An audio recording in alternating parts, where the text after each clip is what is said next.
All right, everybody, welcome to another deep dive. And today we are going all the way to the heart of what it means to learn. Oh, that's a big one. Yeah, we're talking about STEAM. STEAM. Science, technology, engineering, and math. Right. But with a twist, we're adding in the A for art. Okay.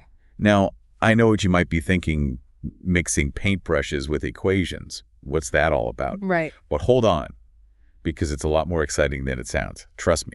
I think so. So how does art transform the learning experience, especially when we're talking about, these fields like science and tech? Well, think about it this way.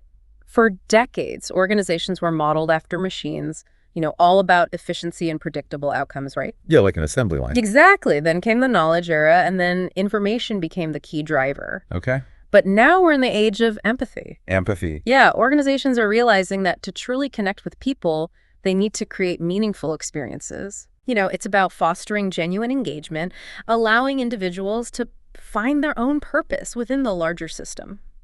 That makes a lot of sense. And it's like we're seeing this parallel shift in education, too, with STEAM, right? Instead of just, drilling facts, we're encouraging students to explore, experiment, create. Exactly. And that's where art comes in. Okay. So think about like interactive art installations, where your movements influence the artwork. You're not just a passive observer, you're actively shaping the experience. Oh, like that exhibit. I remember reading about this where you could dance with molecules. Yes. That was so cool to see science visualized in such a dynamic way. That's a perfect example. That's called dance room spectroscopy.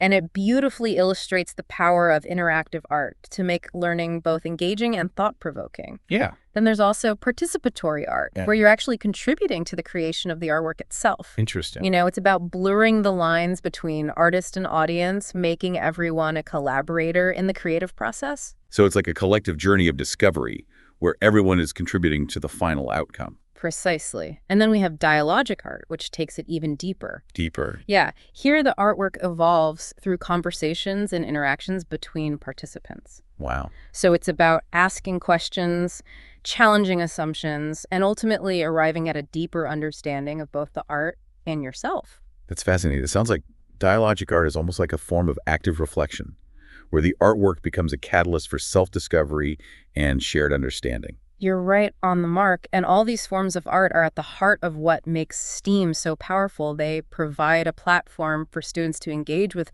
STEM subjects in a way that is personal, meaningful, and deeply enriching. So it's not just about adding art to the equation, it's about using art to unlock a whole new dimension of learning. Absolutely, and it challenges the traditional definition of learning itself. How so? Well, we're moving away from the idea of simply accumulating knowledge and towards a more holistic approach where understanding empathy and meaning-making takes center stage. Okay, so we've talked about organizations and art forms, but what does this actually mean for the learning process? Right. How does STEAM redefine what it means to learn? Imagine a model of learning where it's not just about what you know, but how you share that knowledge, how it changes you, and how others perceive you because of it. Okay. It's a multi-layered dynamic process that goes far beyond simply ticking boxes on a test. That's such a different way of thinking about learning. Instead of being this passive recipient of information, you become an active participant in a constantly evolving ecosystem of knowledge and experience. Exactly. And STEAM encourages us to embrace that fluidity, to see learning as a continuous journey rather than a destination. I like that. So it's not just like climbing a ladder of knowledge, right? Not at all. Think of it more like navigating a network. Okay. Constantly making new connections, discovering unexpected pathways, and revising your understanding as you go. It's a much more organic and engaging process. I love that analogy. It feels so much more alive and reflective of how we actually learn in the real world. Yeah, I'm curious, how do you actually implement this in a learning environment? There are so many exciting possibilities. Yeah. We're seeing universities create interdisciplinary programs that bring together students from art, science, and technology backgrounds. Okay. There are also collaborative projects that challenge students to apply their knowledge to real-world problems, often with a focus on community engagement and social impact. That sounds incredible. Do you have any specific examples? Absolutely. I'm reminded of a really innovative capstone project at James Madison University. Okay. Students in the Integrated Science and Technology program teamed up with students from Media Arts and Design to create an interactive ZUM. Some Remind me what that is again. Yeah, it's a complex geometric structure made of interconnected struts. And what was fascinating about this project was that the students designed the Zome to respond to participants' movements, triggering sound and light displays. Right. It was a truly mesmerizing fusion of art technology and human interaction. That's amazing. It sounds like they created an experience that went way beyond, just the technical aspects of building a structure. You hit the nail on the head. Initially, the students actually faced resistance because some faculty didn't see the value of an art project in a science and technology program. Interesting. But the students persevered, and the project ended up being a huge success. It sparked important conversations about the role of creativity and meaning-making in STEM fields. So they were not only learning technical skills, but also like grappling with these bigger questions about purpose and impact. Exactly. The students were asking things like, why does this project matter? What feelings will our work evoke? What will others learn about themselves and the world through interacting with our creation? Those are powerful questions, especially in the context of what we typically think of as a science project. It sounds like they're thinking aligned more with like museum exhibit designers than traditional engineers. Precisely. And that's the beauty of STEAM. It encourages us to think outside the confines of our disciplines and draw inspiration from unexpected sources. Okay, so we've established that STEAM leads to a deeper, more engaging learning experience. But how do we even begin to assess something that's so multifaceted? It's not like you could just like slap a grade on meaning making, right? You're right. Traditional assessments fall short when it comes to measuring the richness of a STEAM experience. Okay. We need new tools and frameworks that can capture the nuances of creative problem solving, collaborative teamwork, and personal growth. So instead of focusing solely on the acquisition of knowledge, we need to find ways to evaluate the process of discovery, the development of critical thinking skills, and the ability to connect ideas in meaningful ways. Precisely. It's about looking beyond the final product and valuing the journey of exploration, experimentation, and reflection that led to it. This is also thought-provoking. Yeah. It really makes you realize how much potential is unlocked when we move beyond these traditional educational models. It's a paradigm shift for sure, and while it might seem daunting, there are already some inspiring examples of how educators and institutions are starting to embrace this new way of thinking. I'm eager to hear more about those examples. But before we dive in, let's take a moment to connect this back to our listeners. Yes, let's bring it home. We've talked about how STEAM transforms learning for students.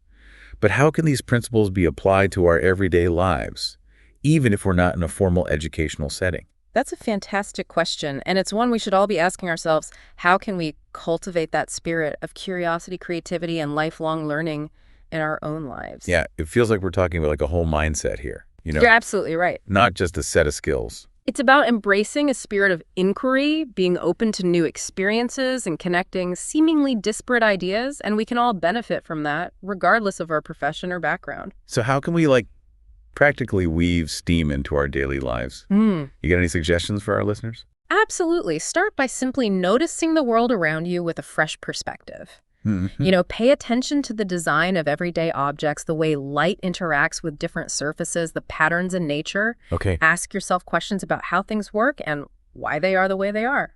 That's a great starting point. It's about cultivating a sense of wonder and curiosity. Yeah. Like we had as children. Exactly. And don't be afraid to experiment and get your hands dirty, Yeah. Take up a new creative hobby, whether it's painting, coding, gardening, or building something with your own two hands. Yeah. The process of creating something tangible can be incredibly rewarding and spark new insights. It's about embracing that playful, exploratory spirit. And what about those of us who work in more traditional settings? Right. How can we bring STEAM into our workplaces? Challenge the status quo. Encourage brainstorming sessions where people from different departments come together to share ideas and perspectives, Yeah. Look for opportunities to integrate creative problem-solving techniques into your workflow. So it's about breaking down those silos between departments and fostering a culture of collaboration and innovation. Exactly. And remember, STEAM isn't just about technology or complex scientific concepts. Right. It's about finding creative solutions to everyday challenges, whether you're a teacher, a doctor, an entrepreneur, or a stay-at-home parent. It's about applying that STEAM mindset to any situation that's so empowering. It is, and it's something we can all contribute to. In a way, we're all designers, shaping the world around us. Okay. Every choice we make, Action we take contributes to the larger tapestry of human experience. That's such a beautiful way to put it. Yeah. It makes you realize that STEAM isn't just an educational framework. It's a philosophy for living a more engaged, meaningful, and impactful life. Couldn't have said it better myself. By embracing the principles of STEAM, we not only enhance our own learning and creativity, but we also contribute to building a more innovative, empathetic, and vibrant world for everyone. Wow, what a powerful way to wrap up our deep dive into STEAM. I feel like we've gone from dissecting the meaning of an acronym to uncovering a whole new way of seeing the world. It's been a fantastic journey, and remember, this conversation doesn't end here. Right. We encourage all of you listening to keep exploring, keep questioning, and keep creating. Yes, let's continue the conversation online. Share your thoughts, your STEAM-inspired projects, and your own unique perspectives. We're eager to hear from you. Until next time, stay curious and keep that STEAM engine running. See you all on the next deep dive.